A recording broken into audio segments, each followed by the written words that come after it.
여호사밧은 유다 왕입니다. 유다 왕. 그리고 온 성경에 나오는 아합 왕은 이스라엘의 왕입니다. 이 유다 왕 여호사밧이 부귀와 영광을 크게 떨쳤고, 이 나라가 부강하고 백성들이 잘 살고 하나님 잘 믿고 하나님 중심으로 하나님이 주시는 복으로 하늘 문이 열어 이 땅에, 유다 땅에 큰 평안과 복을 많이 주셨습니다. 그러다가 보니까 이 북쪽에 있는 이스라엘 왕이 남쪽에 있는 유다 왕과 서로 사돈 관계를 맺습니다. 이 성경에 나오는 것처럼 이 유다 왕 여호사밧의 아들 여호람과 그리고 아합의 딸 아달랴가 이 결혼을 합니다. 그러나 두 나라가 합쳐지는 것이죠. 한마디로 말하면 행정적인 업무는 다르지만 왕과 서로 사돈 관계가 이루어짐으로써 이제 나라가 아주 경제적인 부흥이 되겠다. 그리고 군사적인 동맹도 되어서 우리는 주변에 어떤 강한 나라가 우리에게 침공을 해오더라도 우리 두 나라는 힘을 합세해서 막아낼 수가 있겠다. 이런 마음으로 이제 서로 양가 혼인이 결정이 되었습니다. 그런데 오늘 이제 중요한 이야기는 이러한 여호사밧의 아달랴가 며느리가 되는 거죠.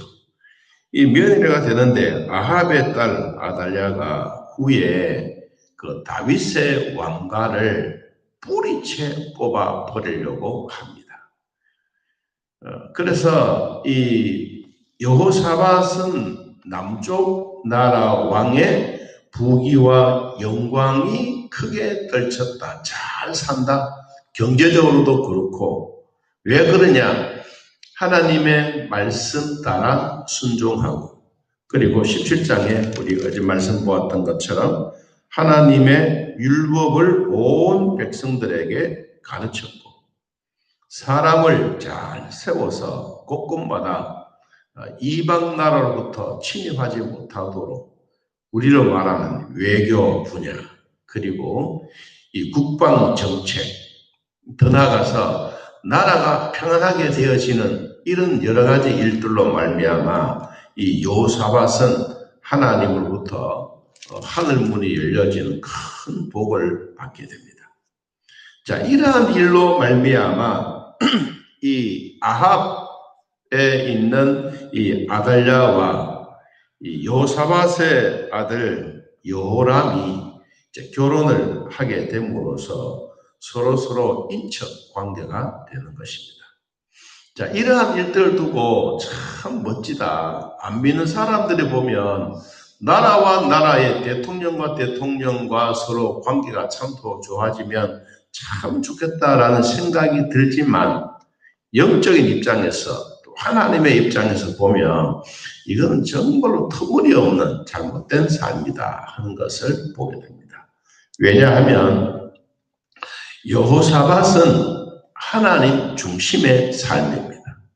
그런데 아합 왕은 이 바알 중심의 삶입니다.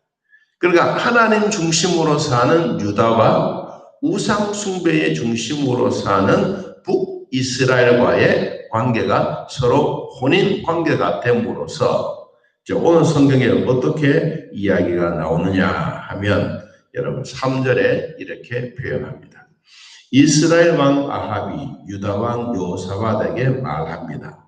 당신이 나와 길랄 라봇으로 가시겠나이까? 이 말이 뭐냐면 길랄 라봇에 애굽에 있는 군대들이 전쟁을 일으켜서 치러 왔습니다. 전쟁을 치러 왔다는 것은 이제 이 혼인이 맺어지고 난 다음에 전쟁이 일어났으니까 당연히 뭐요? 두 나라가 합세해서 우리가 치러 가자. 그러죠. 그러니까 여호사밧이 이렇게 말합니다. 나는 당신과 다름이 없고 내 백성은 당신의 백성과 다름이 없으니 당신과 함께 싸우겠다. 이 군사 동맹을 맺고 서로 혼인 관계가 되어지니까 이때부터 시작해서 큰 나라가 작은 나라를 침입해 오면 우리는 막아내자. 이렇게 된 것입니다. 그런데 성경에서 가만히 우리가 보면 여호사밧 남쪽 유다 왕은 이러한 일이 있으면 반드시 성전에 가서 하나님 앞에 물어보고 또 이것이 옳은지 안 옳은지 하나님 우리가 전쟁하러 갈까요 말까요 이렇게 물어봅니다. 그러니까 이 사실을 누가 아느냐 하니까 여호사밧이 4절입니다. 여호사밧이 또 이스라엘 왕에게 이르되 청하건대 먼저 여호와의 말씀이 어떠한지 오늘 물어보소서. 그랬더니 누가 물어보냐니까 이스라엘 왕이 선지자 400명을 모으고 그들에게 말합니다. 이 누가 물어봐야 되냐면 여호사밧 남쪽 유다 왕이 하나님 앞에 물어보고 했는데 이 여호사밧이 하나님 앞에 물어보지 아니하고 이스라엘 왕 이 아합에게 당신이 한번 물어보십시오. 이 전쟁이 옳은가 아닌가. 그래서 물어봅니다. 선지자 400명에게 물어보니까 길랏 라봇에 가서 싸우십시오. 거기는 하나님이 당신의 손에 붙여주셨습니다. 이 400명들이 누구냐 하니까 이 아합 왕을 추종하고 있는 세력들입니다. 그러니까 아합이 전쟁하러 가겠다라고 하니까 이 선지자들이 무슨 말 하겠어요? 왕이여 가면 안 됩니다. 이렇게 말하지 아니하고 왕이여 가면 반드시 승리합니다. 그런데 그 가운데 진짜 오리지널 유다 나라의 선지자 한 사람이 있습니다. 여러분 7절에 보니까 이스라엘 왕이 여호사밧에게 이르되 아직도 아물라의 아들 미가야 한 사람이 있다. 그로 말미암아 여호와께 물을 수 있으나 그는 내게 대하여 좋은 일로는 뭐하지 않는다? 예언하지 않고 항상 나쁜 일로만 예언하기로 내가 그를 미워하나이다 하더라. 여호사밧이 이르되 왕은 그런 말씀을 하지 마십시오. 진짜 선지자는 성경에서 나오는 미가야입니다.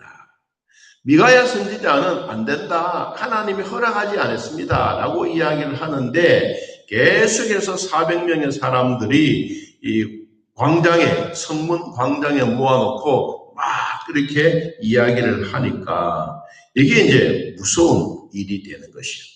여러분, 오늘날 우리나라처럼 이 두 개의 양당의 세력이 강하게 나타나니까 무조건 하면 네 말은 상대방이 말하면 잘못된 것이고 자기 식구가 말하면 좋은 말로 이렇게 평가되어지는 이런 사상의 흐름이 오늘 본문에 나타내 주고 있습니다. 제가 오늘 말씀을 드리려고 하는 것은 이것보다가 더 무서운 일이 뭐냐. 사상의 문제도 그렇지만 북쪽 이스라엘에서 내려온 아합의 가문과 혼인했던 이 문제를 잠깐 말씀드리고 마치려고 합니다. 여러분 성경에 나오는 이 아합의 이 아달랴이죠. 아달랴와 결혼했는데 아달랴가 곧 누구냐니까 이세벨이에요. 이세벨. 그러면 이세벨은 뭐였습니까? 바알을 숭배한 사람이에요. 그러니까 결혼을 하기는 했는데 사람만 온 거 아니에요. 몸만 온 게 아니고 그 속에 뭐도 따라오느냐. 사상도 가지고 오고 종교도 가지고 오고 바알도 같이 가지고 오고. 여러분 그러니까 이때부터 시작해서 남쪽 유다는 엄청난 혼란을 겪게 됩니다. 이 왕이 혼인을 했기 때문에 인정에 끌려서 하나님의 말씀을 말씀대로 선포하지 못하는 거예요. 여러분 우리도 가끔씩 살아가다 보면 하나님의 말씀은 이런 것인데 우리가 딱 부딪혀서 이런 것인데 라고 생각하지만 정에 끌리면 이게 하나님의 말씀보다 더 크게 나타날 때가 있습니다. 이게 문제입니다. 자, 우리가 어떤 일을 만나더라도 이 400명의 선지자들이 아합의 말을 잘 듣고 아합이 말하는 대로 거짓 선지자들이 그렇게 말하는 거예요. 그래서 진짜 선지자는 아닙니다. 이것은 절대로 그럴 수가 없습니다. 라고 이야기를 하지만 이 말을 안 듣는 거예요. 여러분 오늘날 우리 모두에게도 이런 하나님 연합했던 이런 일들로 말미암아 이 한 사람 앞에 진실성에 대해서 파묻혀버리고 오히려 이런 사람들은 뭐 감옥에 보내버리고 이런 일이 생기게 되는 것입니다.